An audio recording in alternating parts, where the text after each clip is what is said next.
I'll record. Now I'm going to hide this just so we can kind of see this better.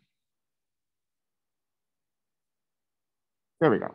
So this on the side I can't get rid of, but basically the slides will appear on the left side there, okay? So just starting with this science section, okay? How many, and if you don't want to raise your hand, you don't have to.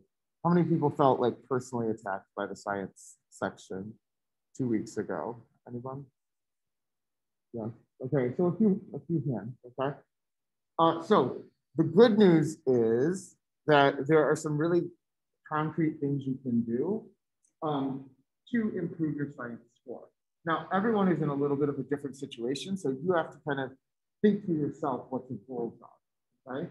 If you already did really well on the science section, it's actually harder to improve. The higher your score is, right, the more difficult it is to get those few extra points, right? If your score was lower than you wanted it to be, hopefully after today, you'll have some concrete things you can do to see your score jump very quickly. The science section, if you use these strategies, you can see your score, like I said, improve even 7 or 8 points just in a short amount of time, okay? So even though we have, what, 4 weeks left before the test, okay? If you just start today, which you've already taken a practice test, so you didn't just start today, you've got plenty of time to improve before the test.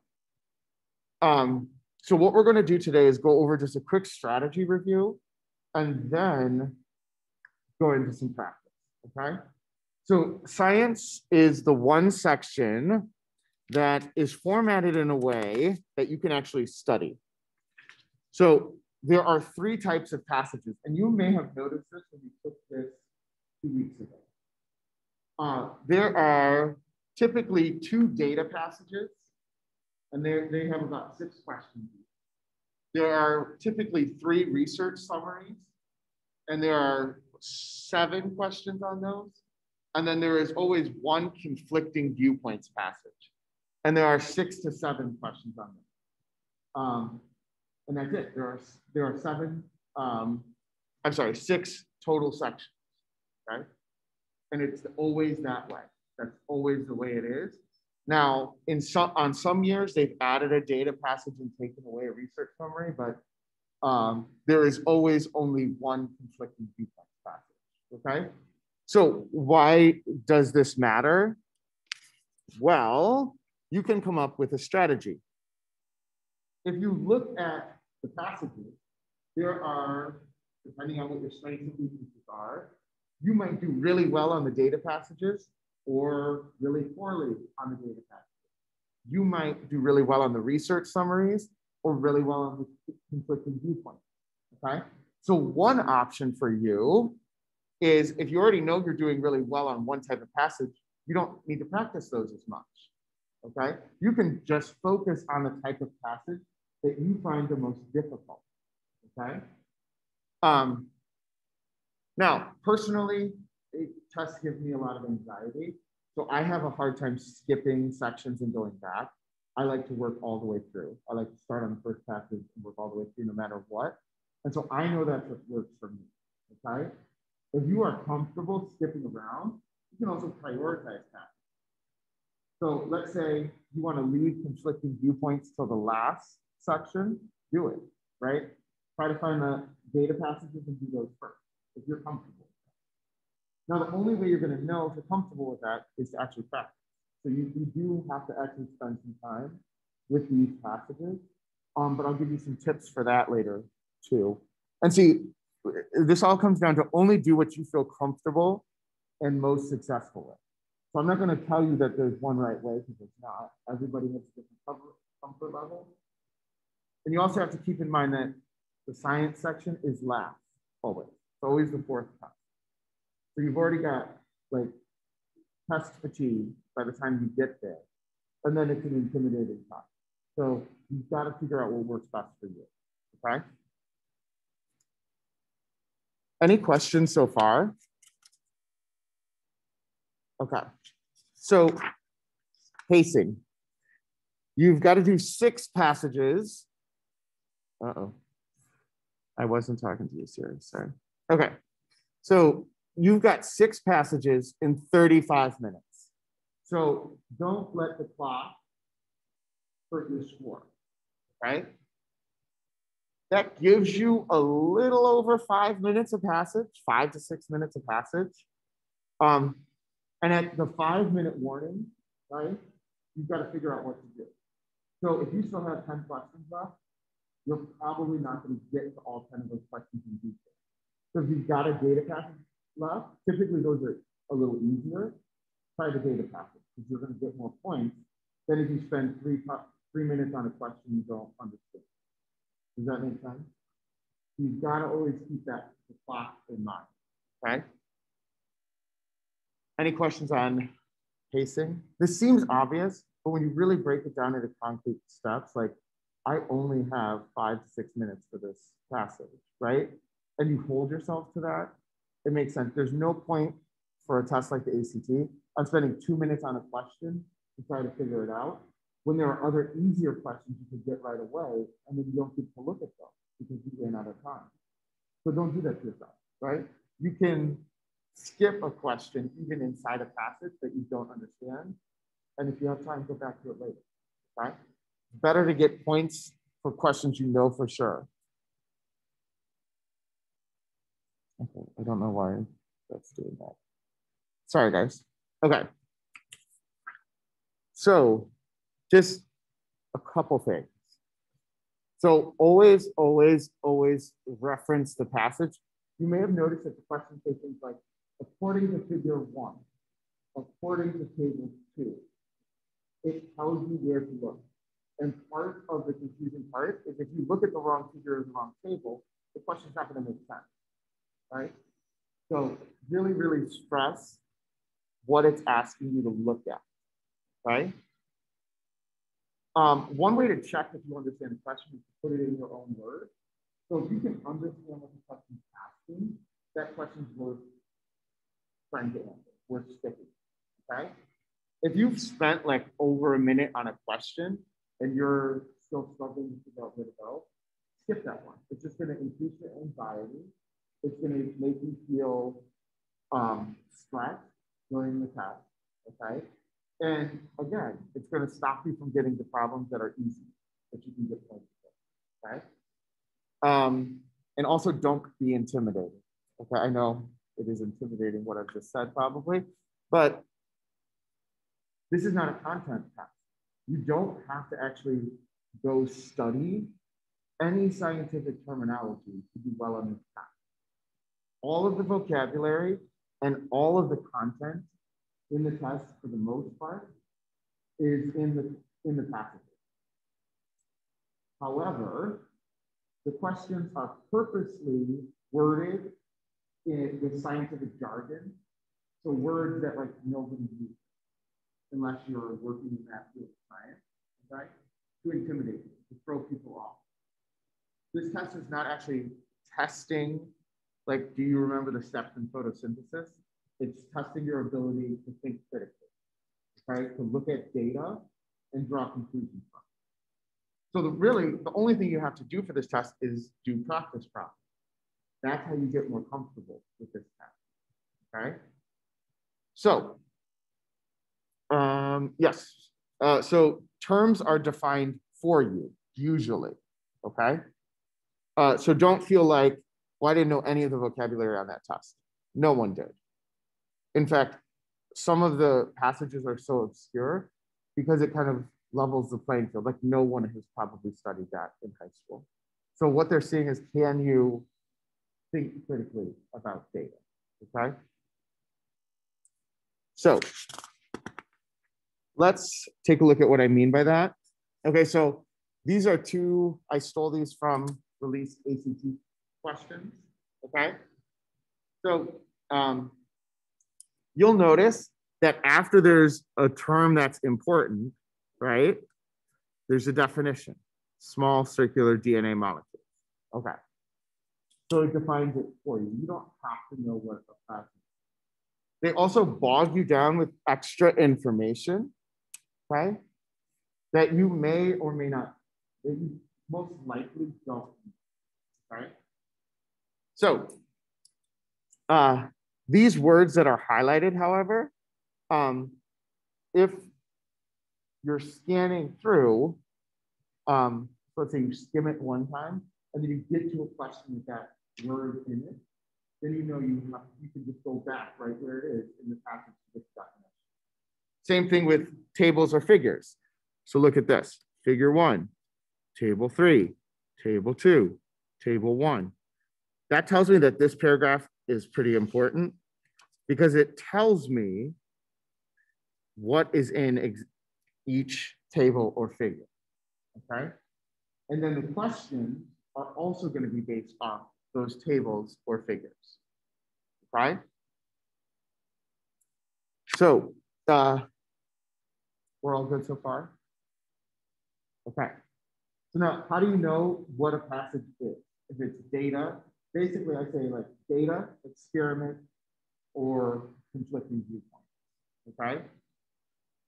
Well, it's actually really easy to tell. It doesn't take long at all.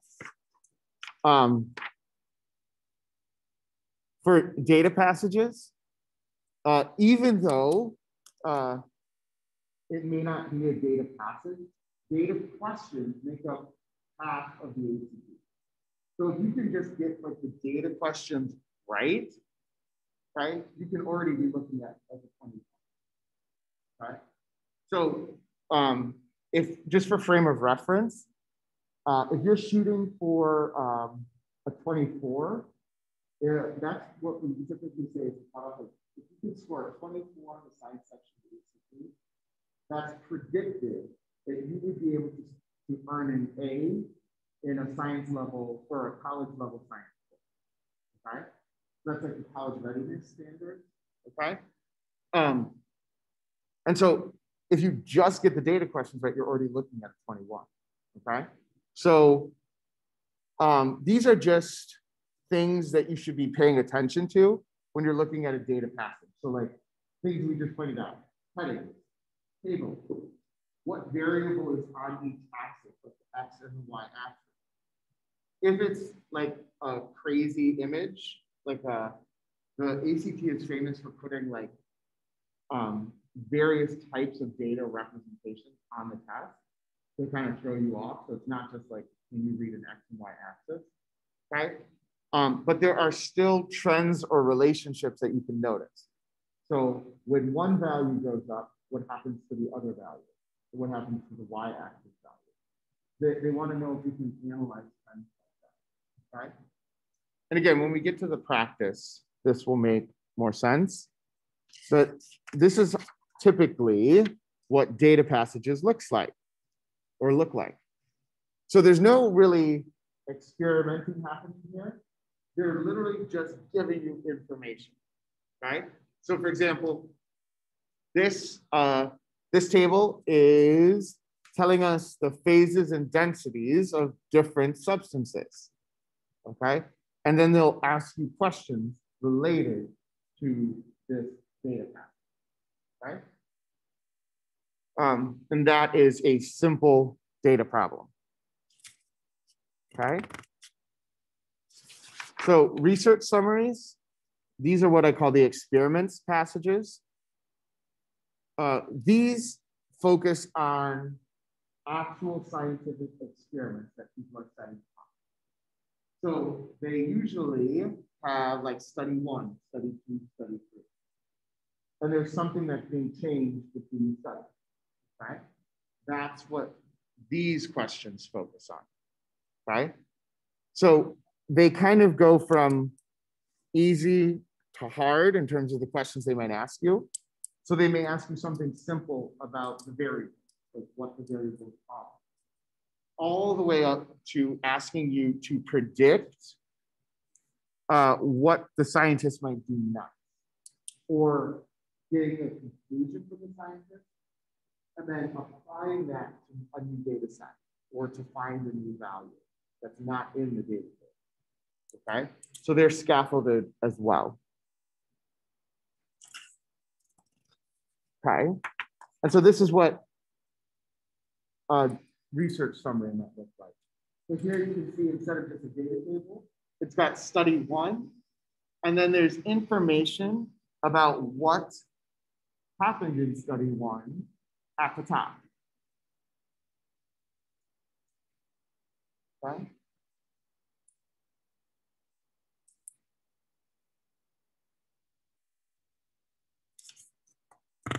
And finally, the last passage, which there's only one of them. There's only ever one. We're happy about that. Because this passage can be the most reading, right? This is the conflicting viewpoints passage. And in this one, basically there are 2 to 3 scientists, and there could be as many as 4 or 5, that have different hypotheses about why something's happening.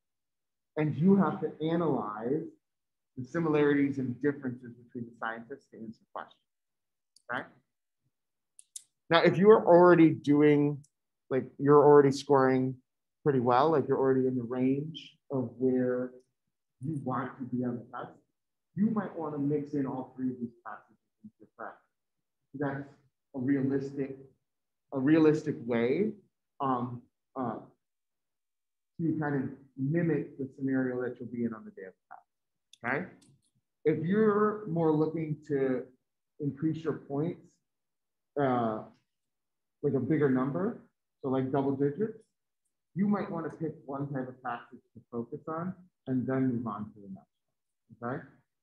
So it really depends what your goals are. And you should know what your goals are after that practice test last week, right?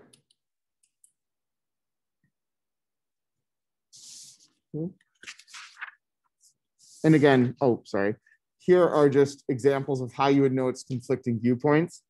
So you've got 4 different students here, and then they each have a different hypothesis about why something's happening, right?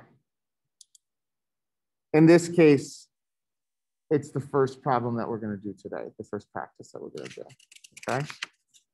So what can you do? Basically outline how you're going to kind of practice. So the number one thing to do to boost your scores is to actually sit down with some of these tasks. Now, everyone is short on time. Everyone has conflicting priorities. So if you can spend 5 minutes a day practicing, literally even like 5 minutes in a May practicing, you've got time to do a passage. Don't take a whole task. Set your timer, take 5 minutes, take a passage, right? You're done. You're done. Then with that section for the day, you've done science practice for the day. If you did 1 passage a day, you would have done like 30 passages between now and when you take the ACT. If you've got more time, great. Then take more passages. But if you give yourself 5 minutes per passage, okay, that's an easy way to break this up. And it gives you time to practice, okay? If you're using your ACT book, okay, you've got to answer. So maybe you would need to give yourself 7 or 8 minutes, 5 minutes to take it, and then 2 or 3 minutes to grade. Okay? And read through the explanations for the ones you got wrong, right? If you run out of material, I have tons and tons and tons of release items, and that's the practice material I can give you. So typically I make copies of it and I would just have it in a box outside the room. But this year, that's not possible. So what I'll do is, actually, I'll probably just upload some more to the science folder for you guys. And if you're ever like not sure of what to do, I'm also happy to like schedule a time with you, or just swing by during this, or if you're remote, just send me an email, okay? And I can kind of help you, hopefully give you some tips on what I think you should be focused on, okay? That being said, I also put a link in here to ACT released items. So there's a website you can go to where ACT actually gives you practice problems, right? You can actually use their practice problems and they typically, again, give you answers and explanations for those, okay? So this is in the PowerPoint, so you don't need to write it down. You just click on it and it should take you right there, okay? When you get to that page, this isn't just for science. You can use that for all 4 sections, okay? If you're ever looking for extra practice problems, that's a good place to go. And then finally, here's just my contact information. So if you want to get in touch with me, so if you want me to time you during Emmaus, or if you want help figuring out what you should be spending your time on, feel free to reach out. Okay, this contact information is also in the PowerPoint. You don't need to write it down. But I just want you to know it's there. Right? Now I went through that really quickly, and then, but I felt like that would be it'd be better to go through that quickly so that we can do some more practice. So what I'd ask you to do now, I'll stop sharing this, is if you go to Schoology and you open up this Science Extra Practice PDF, I've scanned and uploaded an entire science section of the ACT. Okay. So what I would do, again, everyone has your own preferences, but what I would do is push that to Notability so that you can, so it's actually in front of you. And then I will time you, and we're gonna basically do one of each practice. So we'll do one data, one research summary, one conflicting viewpoint, and we'll go over each of them. Okay, just to see how we go. Okay, we are going to start with passage number 1. Okay, we'll start with passage number 1, which is can anyone tell right just from looking at it right away, what type of passage is number 1? What type of passage is number 1?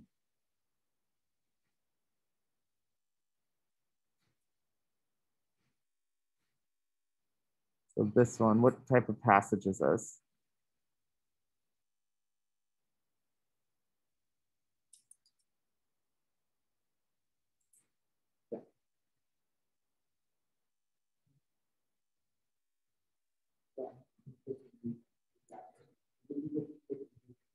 Typically, this is the hardest passage.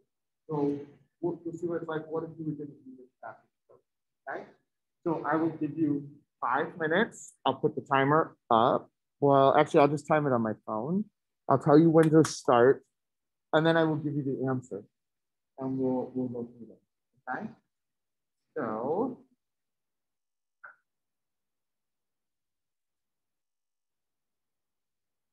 And I'll mute myself while you're working. So time starts now.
Okay, so time is up.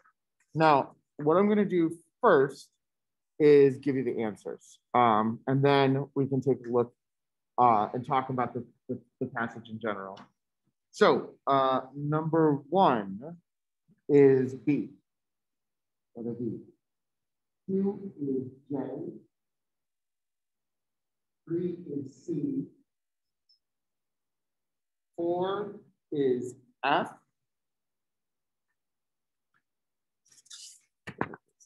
Oh, okay. Five is A. Six is J. And seven is B. Right. So again, this is conflicting viewpoints. Okay. In this particular passage, there are 4 viewpoints that you're considering. So student 1, 2, 3, and 4. And it has to do with the order that genes are replicated for bacteria. Okay. So were there any problems that you would like to take a look at in this passage?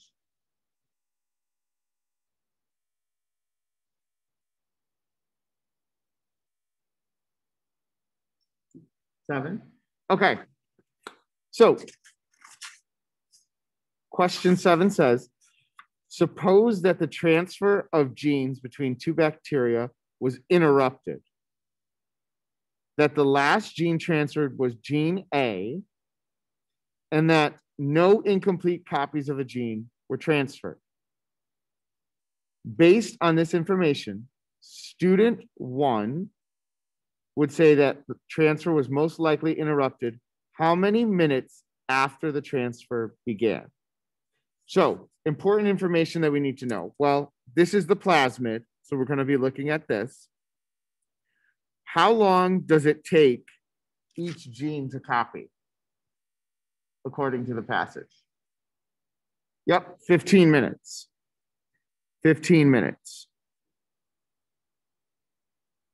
Okay. And so that, if you're looking, is found right here in the passage. Okay. 15 minutes. Okay. So we know that gene A, this was the last gene transferred. Okay. And it also tells us, so gene A, and then student 1. So the question we have to ask ourselves is, what was student 1's hypothesis about how this replication would take place, or this transfer would take place?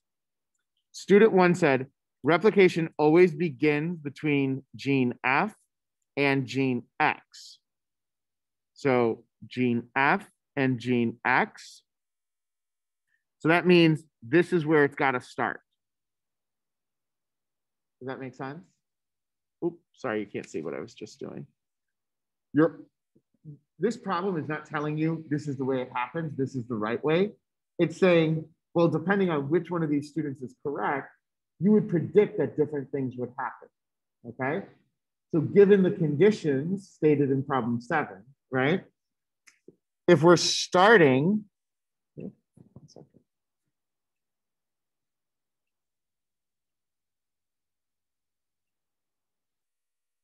okay. So we've got kind of our setup here. If we're starting in between these two, student 1 says you're going to go, gene X is replicated first. So that tells me we're going this direction. Okay. This direction. And I know that by looking at what student 1's hypothesis is. Okay. Now, then just to remind myself, how many minutes after the transfer began? What basically you're doing then is counting how many genes you copied and then adding up 15 minutes for each gene copied. So you'd have 15 minutes for gene X, 15 minutes for gene R, 15 minutes for gene S, and then 15 minutes for gene A.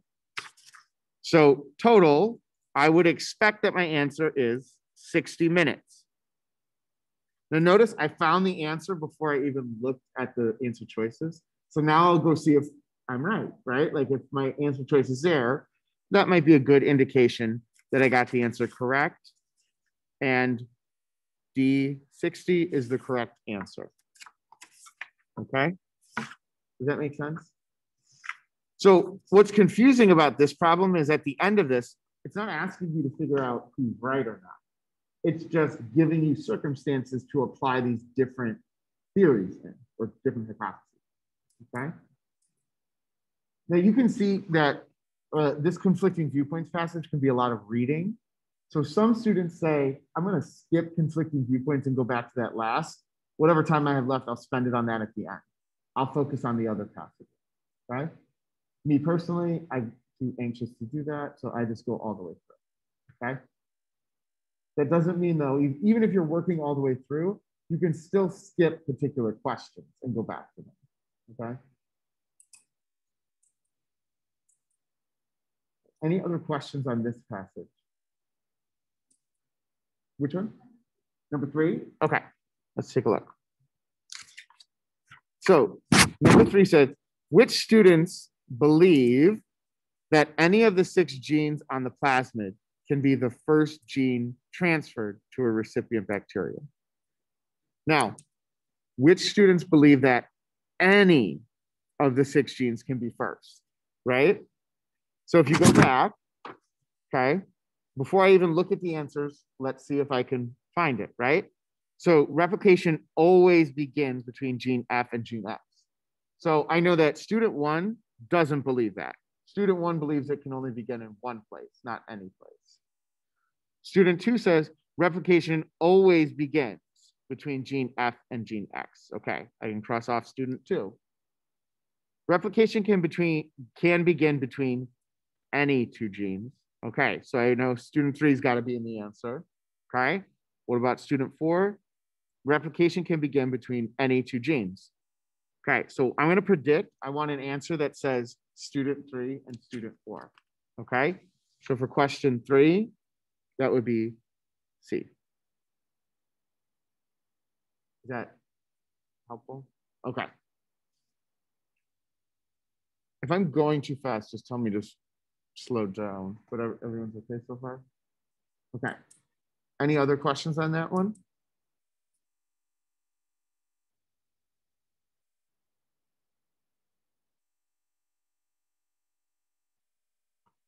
Okay. So what we'll do is go on to the next one. Now, this one, passage 2, is an experiment question. And I know that because I've already seen study 1, study 2, I believe, is on the next page, and study 3. Oops, study 2, and then study 3 is on the next page. This already is an intimidating passage. It looks like a lot of material, okay? Keep in mind though, many of the questions will just be asking you about specific data tables. Let's say this passage was last and you were running out of time. What I might do is go to the questions first, okay? You can see, let's see, like this one, number 10. According to study 1, the reflectance of white S at a wavelength of 0.4 is closest to which of the following? I could probably answer that question without even reading the passage. Does that make sense? So there are small things you can do that if you're getting even 1, 2, 3 more questions right than you would have, you're boosting your score, okay? And that's the goal. Now, I will give you another 5 minutes to work on this. And we can assume like you'd have more than 5 minutes, slightly more than that on the test. So like this extra caution that we're doing, it's mimicking how much time you might actually have on the practice, okay? So here we go. I'm setting my timer now. I'll put it down on the screen again so you can, so you'll see it. You've got 5 minutes to work on passage 2, and you can start now.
Okay, so time's up for that passage. Okay, so we're learning a little bit about Jupiter here.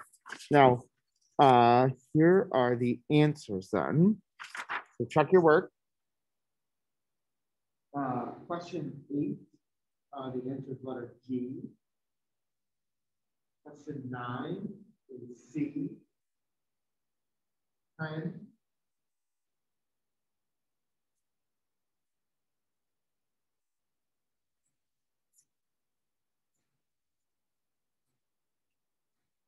Ten is H.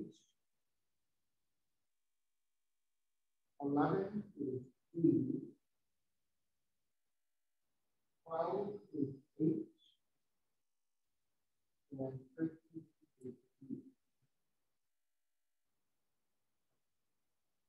Now, the extra passages that are included in this document, I'll upload the answers to those later today. I'm not sure if they're included yet, but I'll double check and make sure those are included. At the end of the day, just you can check yourself. So this is an experimental passage. So different, obviously, than the conflicting viewpoints. They're doing basically a summary of research that was done about a question. Okay, so that's why we sometimes refer to it as research summaries. Now, any questions on this one? 12. Yes. 12 was H. Yes. 10. Yes. Okay. So number 10. According to study 1, so right away, I know this is where I need to look. Study 1. The reflectance of white sulfur at a wavelength of 0.4 is closest to which of the following? So now this, well, so first, when I'm looking at study 1, okay, study 1 is right here. This is where I can see the data for study 1. Now let's zoom in a little bit just so you can see this graph better. So I know that it's looking for white S, okay? And it tells me at a wavelength of 0.4. So that's right here. So if you kind of draw, let's see how good my drawing skills are. Not great, but so I'll look for then a reflectance of around 0.8.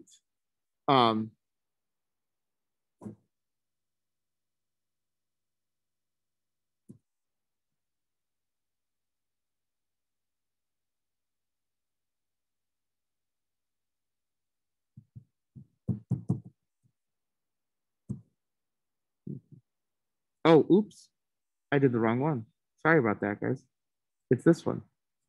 Now look at that. I made a mistake. Look, I was looking at the SO2 line. So look how easy it is to make mistakes here. The white S is the line that you have to be looking at. So you're looking right here. So it should be 0.2. And so was the correct answer H? Let's see. And yes, H. So it'd want to be 0.2. So does everyone see the mistake I made there? I went to the wrong line. Okay. Now, if I had not done that and I had gone to the right line, you could probably do that question in 15, 20 seconds, right? If you look at the right place and look at the right line, obviously, okay? So when you can do a question faster like that, then that gives you time on other questions, okay? Sorry about that. Does that make sense now? Okay. Any other questions on this passage? Yes. 13, sure. So 13, according to study 1, which we just did, white S has a reflectance of 0.98 at a wavelength of 0.6 UM. This means that white S reflects. Okay, so again, looking at study 1, okay, so at 0.6, again, white S, So you've got 0.98, 0.98. Okay. Now it gives you then several possible answers. Okay. So it says A is 2% of the 0.6 wavelength light that strikes its surface, 98% of the 0.6 wavelength of light that strikes its surface, 2% of all the visible light that strikes its surface, or 98% of all the visible light that strikes its surface. So for this one, you have to look up the setup for the question. So measure the reflectances, the fraction of light striking a surface that is reflected by that surface. Okay. So in terms of this one, okay, for 13, this is just kind of like a reasoning question. So if you know it's 0.98, right? To turn that decimal into a percentage, you just multiply by 100, right? So times 100, that's 98%. Okay. So I know I'm looking at 98%. And then I know also, according to the problem, that I want to be at 0.6 for the wavelength. So then you're left with B, 98% of the 0.6 wavelength light that strikes its surface. Okay.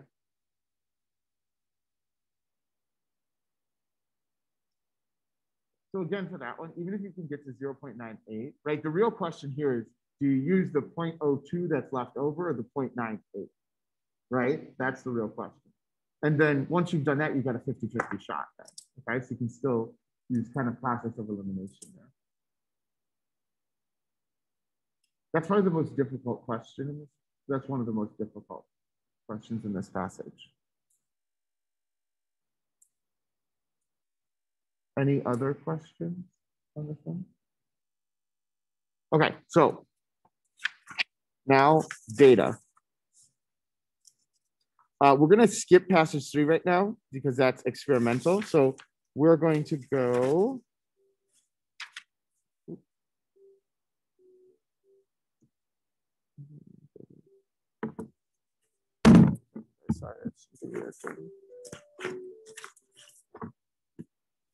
Sorry. This is telling me an alarm that I have an ACT meeting. Like I already know that. Okay, so let's skip. Actually, yeah, we can do passage 3. Let's do that. Okay.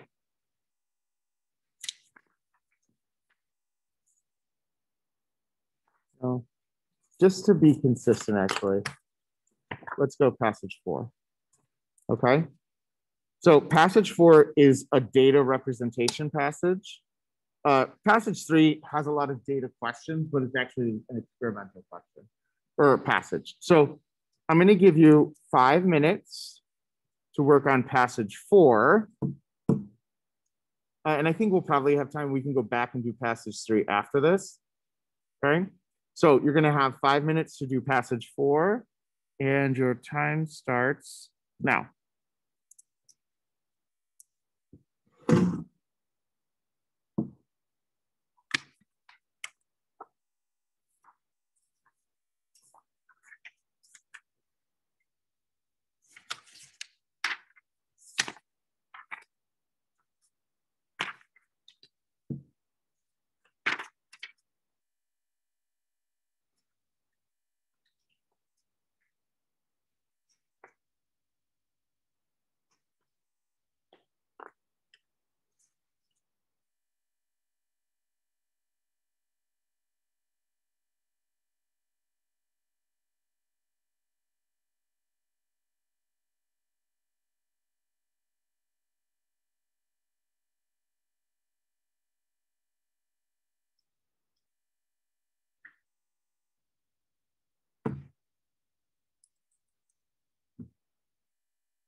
Okay, so time is up.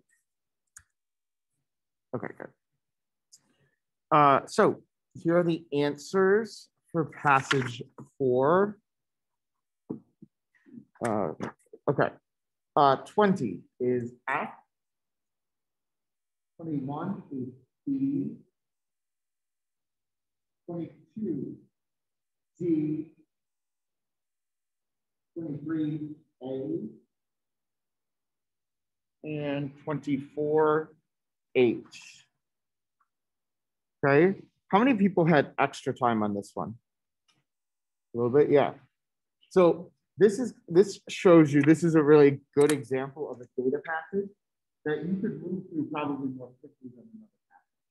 So you say you have 5 minutes of passage, but you know, right, that during the class, if you do a passage in 3 minutes, you know you've got 2 minutes to use that as you discuss, right? So a harder passage, maybe, you can spend a little more time on, and that should lower your anxiety to keep that in mind, right? You're not feeling rushed or time. Now, any questions about this this this passage?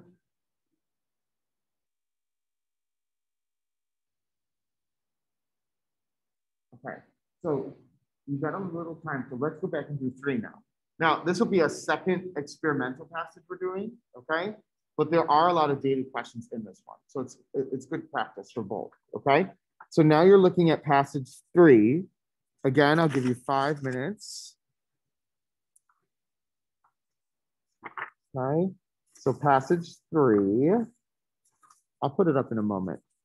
My paper is a little unorganized right now, but I want to make sure we have time to go through this. So passage 3, this will be our last one for today. Okay, passage 3, you've got 5 minutes. Time starts now.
Okay. So he already answered for passage 3. 14 is up. 15 is C. 16 is J.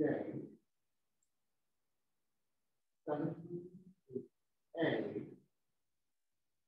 18 is F.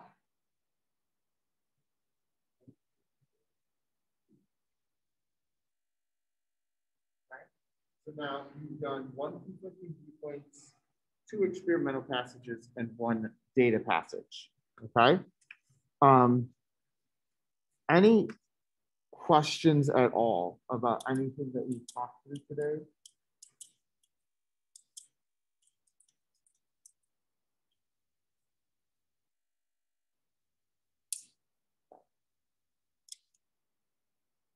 Is everyone able, do you think, to come up with a strategy for yourself, like a plan of attack, which passages you want to work on and which ones you think you're doing better on, so you can maybe leave those, not practice those as much?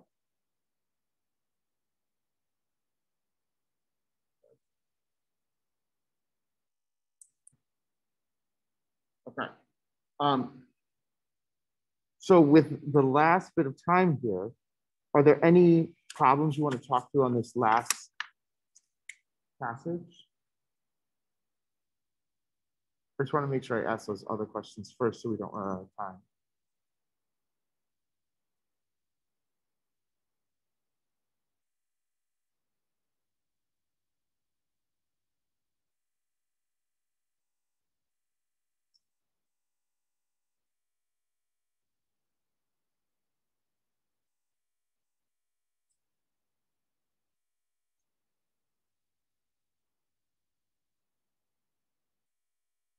Okay, so if you do find a passage that is frustrating or annoying you, that's another thing you can work through this passage. See if I can help. The big takeaways from today, hopefully, are don't be intimidated by the topic. Right? It's purposely designed that way, right? It is not that you can take back a right? What this test is actually assessing is your critical thinking skills, right? And your ability to look at complex data and draw conclusions from it, okay? There's not like a list of words to go home and study or memorize. The best way to improve your score is just to do more practice. Because the more you practice, the more comfortable you're going to be with this complex data representations, and the less nervous you'll be the day of the test. Keep in mind, it's always the last section. It's a short test. It's as short as reading. So I think it's 35 minutes, which reading is also 35 minutes, I believe. Right, so the shorter time, right? So just make sure you're really pushing through, making sure you're doing the best you can on this section. And like I said, if you want a plan or more practice, or if you want to double check that you're spending your time wisely, I'm more than happy to talk through this with you individually anytime, okay? Okay, so if you are remote, you can sign off. You have a 20-minute break now before you need to sign into the next section. If you're in person, you'll have time to eat, stretch, move around a little bit, and then head down to the practice center for the next section, okay? You probably want to go down there at least 3 or 4 minutes early so you can sign in before class starts, okay? Let me know if you guys need anything. My contact information is in the presentation. And good luck practicing.